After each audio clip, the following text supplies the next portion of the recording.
என்னோட பேர் வந்து ரமேஷ். நான் உள்ளாட்சி நீதி தணிக்கைத்துறையில் வந்து ஆய்வாளராக பணிபுரிகிறேன். டிஎன்பிசியில் வந்து ஒரு 15 ஆண்டுகளாக வந்து மதுரையில் இருக்கக்கூடிய பல நிறுவனங்களில் வகுப்படுத்திருக்கேன்.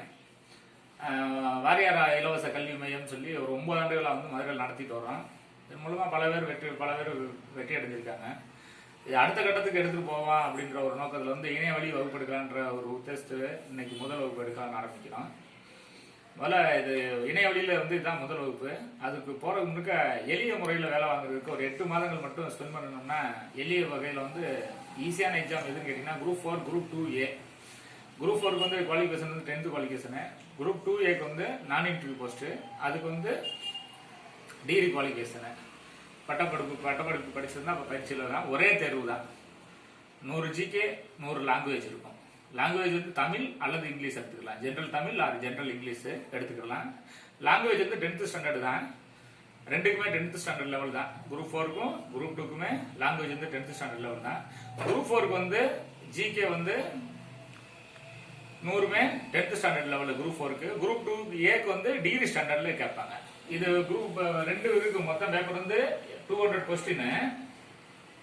இதுல வந்து 100 GK plus 100 general Tamil or 100 general start. மொத்தம் 200 கொஸ்டின் கேட்பாங்க. இந்த 200 கொஸ்டின்ல வந்து 100 GK பிளஸ் 100 லாங்குவேஜ். லாங்குவேஜ் வந்து நீங்க இது அது எடுத்துக்கலாம். General Tamil or general English எடுக்கலாம். இது ரெண்டுமே 100 கொஸ்டின் ஜெனரல் தமிழ், பொது தமிழ் அல்லது பொது ஆங்கிலம், 100 பொது அறிவியல். அது மொத்தம் 200 கொஸ்டின் நம்ம அப்பியர் ஆக போறோம். இது வந்து கொள்குறி வகை வினாக்களா கொஸ்டின் இடம்பெறும், கேள்விகள் இடம்பெறும். அப்ஜெக்டிவ் டைப் கொஸ்டின் 4 கொடுத்து அதுல இருந்து ஒரு கொஸ்டின் வந்து சரியான ஆன்சரை தேர்ந்தெடுக்கிறது அந்த மெத்தட். இது அப்ஜெக்டிவ் டைப் மெத்தட்ஸ்ல எடுக்கக்கூடிய எக்ஸாம். இதுல வந்து முதல்ல டிஎன்பிசியில் வந்து பாத்தீங்கன்னா ஒரு 13 லட்சம் பேர் அப்பியர் ஆகுறாங்க. ஒரு 5000 வேக்கன்ட் வருதுன்னா 13 லட்சம் பேர் அப்பியர் ஆகுறாங்க. இல்ல 5000 வேக்கன்ட் கேட்கறாங்கன்னா இதுல டைபிஸ்ட் வந்து ஒரு 3000 வேக்கன்ட் போயிருது. குரூப் 4ல 5000 வேக்கன்ட் எடுக்கிறதுல வந்து டைபிஸ்ட் 3000 வேக்கன்ட், ரிமைனிங் 2000 வேக்கன்ட் வந்து ஜூனியர் அசிஸ்டன்ட் போஸ்ட் எடுத்தாங்க. Junior assistant, bill collector, surveyor, draftsman, வரைவாளர் இந்த பணியிடங்களுக்கு 2000 எடுக்கிறாங்க. ஒரு அப்ராக்சிமேட்டா தான் நமக்கு சொல்றோம். இப்ப இந்த 2000 இதுக்கு வந்து 10ஆம் வகுப்பு மட்டும் இருந்தா போதும். அதனால இந்த 2000 பணியிடங்களுக்கு வந்து 10th படிச்சிருந்தா நம்ம அப்பியர் ஆகலாம். இது வந்து இந்த போட்டித் தேர்வை பொறுத்த வரைக்கும் என்ன கேட்டீங்கன்னா தொடர் பயிற்சி, விடாமுயற்சி இருந்தா கண்டிப்பா வெற்றி பெறலாம். இது வந்து பார்த்தது நம்ம இதுல வந்து விடாம தொடர்ச்சியா முயற்சி பண்ணணும். கடைசி வரைக்கும் நம்ம போராடணும். வேலை கிடைக்கிற வரைக்கும் படிக்க கூடாது, கிடைக்கும் வரைக்கும் படிக்கணும். கிடைத்தா நல்லதுன்னு நினைக்க கூடாது, கிடைச்சி ஆகணும்ன்ற நோக்கத்தை நம்ம கையில் எடுத்துட்டு வரணும். இப்ப இந்த இப்ப சிலபஸ்க்கு போவோம். இதுல என்ன இதுன்னு கேட்டீங்கன்னா இப்ப 100 ஜெனரல் தமிழ் வந்து 50 வந்து இலக்கணம், கிராமர், தமிழ் இலக்கணம். 50 வந்து தமிழ்ல பொது தமிழுக்காக சொல்றேன். 50 இலக்கணம் இருக்கும், 50 இலக்கியம். சரியா? 50 இலக்கணம் இருக்கும், 50 இலக்கியம் இருக்கும். இது வந்து 6ல இருந்து 10 வரைக்கும் இருக்கக்கூடிய புத்தகம் மட்டும் படிச்சா போதும். திருப்தி ஆகலன்னா 11th 12th கொஞ்சம் படிச்சுக்கோங்க. பெட்டர். ரொம்ப ரொம்ப சாலை சிறந்தது. 11th 12th நீங்க சேர்த்து கவர் பண்ணி ரொம்ப நல்லது. ஆனா 6 to 10 நீங்க கவர் பண்ணலாம். 93 கொஸ்டின் 94 கொஸ்டின் நீங்க அடிச்சிடலாம். உறுதியா 93 கொஸ்டின் வரைக்கும் எடுக்கலாம். இந்த 100 GKல குரூப் 4க்கு எடுத்தீங்கன்னா 75 கொஸ்டின் வந்து ஜிகேவா கேட்கறாங்க. 25 வந்து குவான்டிட்டி ஆப்டிடியூட் மேத்தமெட்டிக்ஸ் கேட்கறாங்க. Test of reasoning, verbal reasoning, puzzles, area volume, profit and loss, time and work, time and distance, இந்த மாதிரி ஒரு LCM, HCF இந்த மாதிரி ஒரு 25 கொஸ்டின் கேட்கறாங்க. இதெல்லாம் நம்ம டீடைல்டா ஃபர்தரா எக்ஸ்ட்ரா அடுத்தடுத்து வரக்கூடிய கிளாஸஸ்ல டீடைலா நம்ம பேசுவோம். இப்போதைக்கு அவுட்லைன் மட்டும் தான் சொல்லிட்டு இருக்கேன். இந்த 75 கொஸ்டின் எதுல இருந்து கேட்கறாங்கன்னு கேட்டீங்கன்னா மேஜரா நம்மளுக்கு கவர் ஆகக்கூடிய கொஸ்டின் ஜெனரல் சயின்ஸ். இதுல இருந்து ஒரு 20 கொஸ்டின் வரைக்கும், 20ல இருந்து 22 கொஸ்டின் வரைக்கும் கேட்பாங்க. இது வந்து 3 டிவிஷனா பிரியும். Physics, chemistry, biological science. இது பாட்டனி, ஜுவாலஜி ரெண்டா பிரியும். பாட்டனி, ஜுவாலஜி ரெண்டா பிரியும். இந்த பயாலஜில இருந்து அதிகமான கொஸ்டின் நம்மளுக்கு கவர் பண்றாங்க. மொத்தம் 22 கொஸ்டின். டீட்டெயிலா நான் அடுத்தடுத்து போறப்ப இப்ப அவுட்லைன் மட்டும் சொல்லிட்டு வரேன். ஃபர்தரா நம்ம கிளாஸ் அந்த ஜெனரல் சயின்ஸ் நான் உங்களுக்கு பிசிக்ஸ் எடுக்கிறப்ப எந்தெந்த கொஸ்டின் எந்தெந்த யூனிட்ல இருந்து எந்த கொஸ்டின் கேட்பாங்கன்றதை உங்களுக்கு டீட்டெயிலா எடுத்துறேன். அதே மாதிரி கெமிஸ்ட்ரிலையும் பாட்டனி ஜுவாலஜிலையும் இன்னொன்று நல்லா ஞாபகம் வச்சுக்கோங்க, கையில எப்பொழுதும் சிலபஸை கையில வச்சுக்கிறோம். 6 to 10 படிங்கன்னு சொல்லியிருக்கேன்னா 6 to 10 அப்படியே படிக்க கூடாது. அந்த அந்த பாடம் அந்த யூனிட் சிலபஸ்ல இருக்கான்னு பார்த்துட்டு தான் நம்ம புக்கை கையில் எடுப்பாங்க. சரி, அதை மட்டும் ஞாபகம் வச்சுங்க. சும்மா 6 to 10 படிக்கணும், 6 to 10 ஃபுல்லா படிக்க கூடாது. 6 to 10 நிறைய சயின்ஸ்லேயே நிறைய இது இல்லாம இருக்கு. நீங்க சிலபஸ் வச்சு நான் ஒவ்வொன்றா எடுக்கிறப்ப ஃபர்தரா வர கிளாஸ்ல உங்களுக்கு அது கிளாரிஃபை ஆயிடும். இதுல இருந்து 22 கொஸ்டின் கேட்பாங்க. சரியா? அடுத்து இந்தியன் ஹிஸ்டரி வரலாறு. இந்திய வரலாறு 3ஆ பிரிப்பாங்க. Ancient, medieval, modern.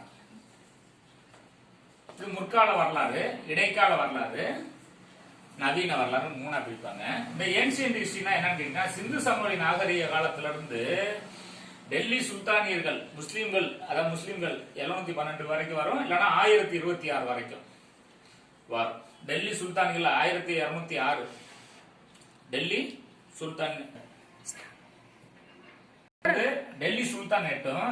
சுல்தானேட்டும் Indian history 3 டிவிஷனா பிரிப்பாங்க. ஒன்னு ஏன்சியன்ட் ஹிஸ்டரி, இன்னொன்னு மெடிவல் ஹிஸ்டரி, இன்னொன்னு மாடர்ன் ஹிஸ்டரி. 3, அதாவது முற்கால வரலாறு, இடைக்கால வரலாறு, நவீன கால வரலாறுன்னு பிரிப்பாங்க. ஏன்சியன்ட் ஹிஸ்டரினா சிந்து சமவெளி நாகரிகத்திலிருந்து டெல்லி சுல்தானியர்கள் வருகை வரைக்கும் வரும். புத்தர்கள், மௌரியர்கள், குசானர்கள், சங்க காலத்துல இருக்கக்கூடிய சேர சோழ பாண்டியர்கள், இவங்க ஃபுல்லாவே ஏன்சியன்ட்ல வருவாங்க. நம்ம தமிழ்நாட்டில் இருக்கக்கூடிய வரலாற்றுல உள்ளடக்கம். தென்னிந்திய வரலாறு, பாண்டியர்கள், பல்லவர்கள், சாதவானர்கள் எல்லாருமே இதுல வந்துருவாங்க.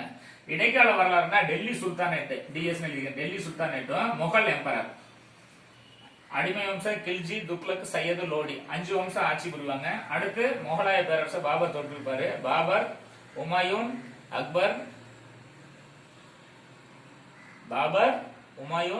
அக்பர், ஷாஜகான், அவுரங்கசீப்.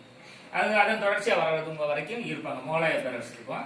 அதுக்கடுத்து யூரோப்பியன் இன்வென்ஸ், ஐரோப்பியர்கள் இந்தியாவுக்கு வருகைக்கு அப்புறம் 1498 யூரோப்பியன்ஸ் இந்தியாவுக்கு வர்றாங்க.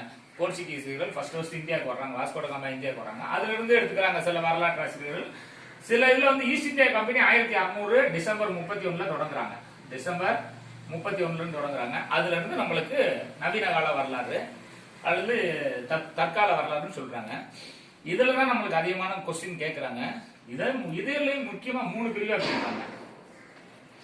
இது வந்து ப்ரீ காங்கிரஸ் எரா, காங்கிரஸ்க்கு முன்னால எப்படி இருந்துச்சுன்றது ப்ரீ காங்கிரஸ் எரா. அடுத்து காங்கிரஸ் எரான்னு 2 இருக்கும். இந்த காங்கிரஸ்ல வந்து 2 இருக்கும். காந்தி வருகைக்கு முன்னால காந்தி வருகை அப்படின்னு பிரிப்பாங்க. அப் டு இண்டிபெண்டன்ஸ் வரைக்கும் 1947 வரைக்கும் இருக்கக்கூடியது. இது வரைக்கும் இருக்கக்கூடியது மாடர்ன் ஹிஸ்டரி. நம்மளுக்கு அதிகமா கவர் பண்ற வந்து இந்த 1885 காங்கிரஸ் உதயமாகிற காலம் 1885 இருந்து 1885 இந்திய தேசிய காங்கிரஸ், இந்திய நேஷனல் காங்கிரஸ் உருவாகுது. அதுல இருந்து தான் அதிகமா நம்மளுக்கு கவரேஜ் ஏரியா 1947 வரைக்கும் இந்த நேஷனல் மூவ்மெண்ட், இந்த பீரியட் தான் நம்மளுக்கு அதிகமா கொஸ்டின் வரக்கூடிய கொஸ்டின் வந்து இதுதான். இதுல இருந்து நம்மளுக்கு ஒரு 20 கொஸ்டின் வரைக்கும் கேட்பாங்க. பர்டிகுலரா இதுல இருந்து மட்டும் அதிகமான கொஸ்டின் கேட்பாங்க. இதுல இருந்து மட்டும் 1885 இருந்து 47 வரைக்கும் 20 கொஸ்டின்லயுமே இதுதான் அதிகமான கொஸ்டின். இங்க இருந்து நம்ம எதிர்பார்க்கலாம். மாடர்ன் ஹிஸ்டரியில இருந்து எதிர்பார்க்கலாம். சில காலங்கள்ல மெடிவல் ஹிஸ்டரியில இருந்து 1 அல்லது 2 கொஸ்டின் தான் கேட்பாங்க. இதுல இருந்து 2-3 கொஸ்டின் தான் கேட்கறாங்க. ஆனா கண்டிப்பா இண்டஸ் வேலி சிவிலைசேஷன் ஒரு கொஸ்டின் கேட்பாங்க. வேதகால நாகரிகம், ரிக், யஜுர், சாம, அதர்வனா. ரிக்ன்றது பழைய முற்கால வேதகாலம், யஜுர், சாம, அதர்வனா பிந்தைய வேதகாலம் சொல்லுவாங்க. முந்தைய வேதகாலம், பிந்தைய வேதகாலம் 2 பிரிப்பாங்க. அதுல இருந்து ஒரு கொஸ்டின் கேட்பாங்க. புத்த மதம், சமண மதத்துல இருந்து ஒரு கொஸ்டின் கேட்பாங்க. அதை நான் யூனிட் எடுக்கிறப்ப டீட்டெயிலா நான் இப்போ வந்து அவுட்லைன் தான் சொல்றேன். பாடம் எடுக்கல, இன்னைக்கு வந்து பாடம் எடுக்கல. எப்படி என்னென்ன இருக்கு, எதை படிக்கணும்ன்றது இது எல்லாமே 6ல இருந்து 10 வரைக்கும் படிச்சா போதும். இந்த ஹிஸ்டரி புக்கு மட்டும் 11th 12th கண்டிப்பா படிக்கணும்.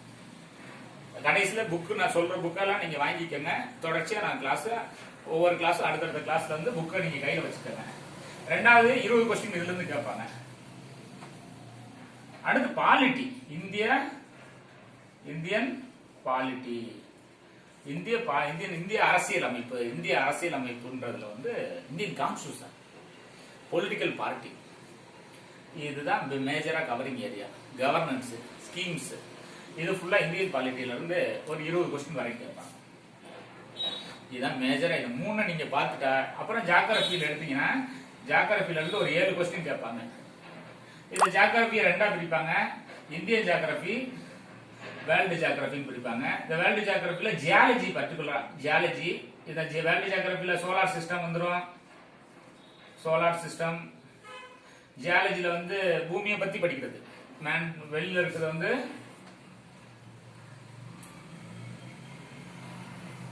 கிரஸ்ட். அடுத்து மேண்டில் உள்ள இருக்குது கோர், அதுக்குள்ள இன்னொரு கோர். இப்படி வரிசையா உள்ள நம்ம அந்த லெசன் எடுக்கிறப்ப உங்களுக்கு டீட்டெயிலா எடுக்கிறேன். இந்த ஜியாலஜி, பூமியை பத்தி படிக்கிற படிப்பு ஜியாலஜி. வேர்ல்டு ஜியாகிரபி சேர்ந்து இந்த இந்தியன் ஜியாகிரபில இருந்து ஒரு 5 கொஸ்டின் 4 கொஸ்டின் வரைக்கும் கேட்பாங்க. வேர்ல்டு ஜியாகிரபி, சோலார் சிஸ்டம், இந்த இதெல்லாம் சேர்ந்து ஒரு கொஸ்டின் கேட்பாங்க. கிளைமேட்டாலஜி எல்லாம் சேர்ந்து ஒரு காலநிலை, பருவநிலை, இதெல்லாம் சேர்ந்து ஒரு 7 கொஸ்டின் கேட்பாங்க. இது மட்டும் பார்த்தாலே போதும். இதுபோல கரண்ட் அஃபேர்ஸ் நம்ம படிக்கணும். அதுல ஒரு 10 கொஸ்டின் 15 கொஸ்டின் வரைக்கும் கேட்கறாங்க.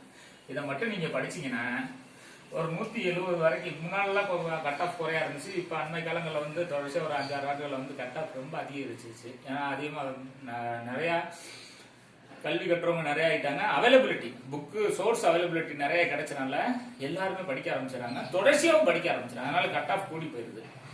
இதுதான் பேசிக்கா. இன்னைக்கு வந்து ஒரு வகுப்பு எடுக்கிறேன். இன்னைக்கு இன்னொரு கிளாஸ், ஒரு செப்பரேட்டா ஒரு கிளாஸ் நான் போடுறேன். செப்பரேட்டா ரூரல் லோக்கல் பஞ்சாயத்து ராஜ் இன்ஸ்டிடியூஷனை பத்தி ஒரு கிளாஸ் இன்னைக்கு நான் கொஞ்ச நேரத்துக்கு போறேன். ரொம்ப நன்றி.